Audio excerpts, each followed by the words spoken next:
Salam alaikum. Malotema Oli. Bosoweri, bienvenue en Nouvelle-Calédonie. Bernard, Pétello et Annick sont nés sur le Caillou.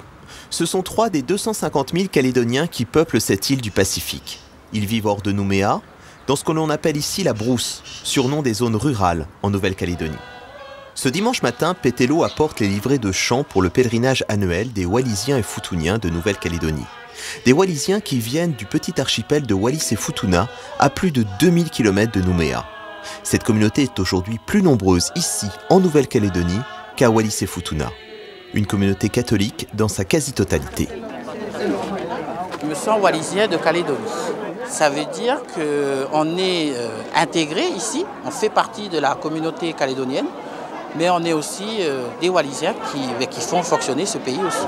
Pour moi, c'est important, je pense, quand on parle de destin commun, avant de se forger une identité commune, de bien connaître son identité d'abord pour pouvoir apporter justement au destin commun. Ça ne se résume pas qu'à des costumes et puis à des jolis colliers, non, c'est une façon de vivre aussi, je pense, de tous les jours. La vie en famille au sens élargi aussi, la vie en communauté. Sur son quad, Bernard Salem, lui, sillonne les 100 hectares de sa station, non donné ici à une exploitation agricole. Il est éleveur près de Bourail, une région d'élevage de bétail et de chevaux entre mer et montagne au cœur de la Nouvelle-Calédonie. Bernard est un authentique caldoche, d'origine kabyle et descendant de Bagnards. Je suis de la 4e génération. Je suis de la descendance des condamnés algériens. Mon arrière-arrière-grand-père, c'était Ben Abdallah Miloud. Ils ont été colonisés chez eux en Algérie et déportés en Calédonie pour venir coloniser la Calédonie, en fait. Et c'est ça la vraie histoire que l'on a. Ça nous permet déjà de mieux nous situer, de savoir d'où nous venons, comment ils ont vécu. Et voilà, c'est pour pouvoir dire à nos enfants, voilà d'où nous venons, ce que nous sommes aujourd'hui, et ça va leur servir pour plus tard. Annick et Lucien sont en chasse. Ils chassent des mots et des expressions d'une des 32 langues kanak.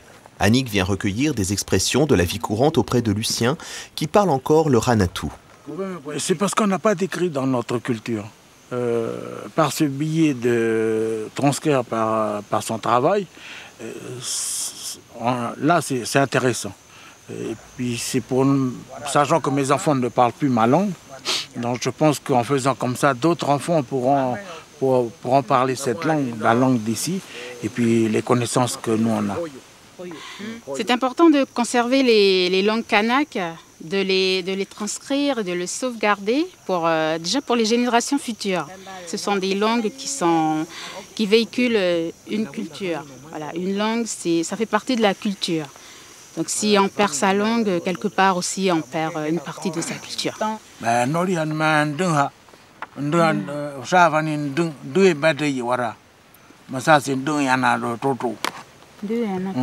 Aujourd'hui, on se rend compte que les langues, si on ne les parle pas, on a quelque chose qui nous manque aussi à nous les jeunes. C'est quelque chose qui fait partie de nous et on souhaite les faire partager aux autres et faire vivre du mieux qu'on peut. Si on est motivé, on sait qui on est. Les personnes qui vivent aujourd'hui, on est dans la multiculturalité, on va appeler ça comme ça.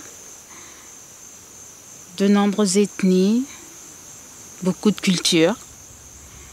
Et un pays où il y a beaucoup de cultures ne peut que se développer avec les cultures et les différentes ethnies qui y vivent, si on sait les valoriser à bon escient déjà.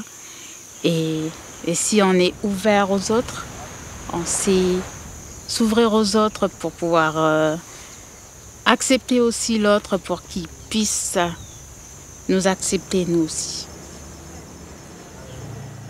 Bernard le Caldoche, Pétello le Wallisien, Annick la Kanak vivent en Nouvelle-Calédonie encore côte à côte. Mais ils sont en train de découvrir qu'ils ont une histoire commune, que leur destin est désormais lié, pour construire une société plus juste dans la répartition des responsabilités et des richesses.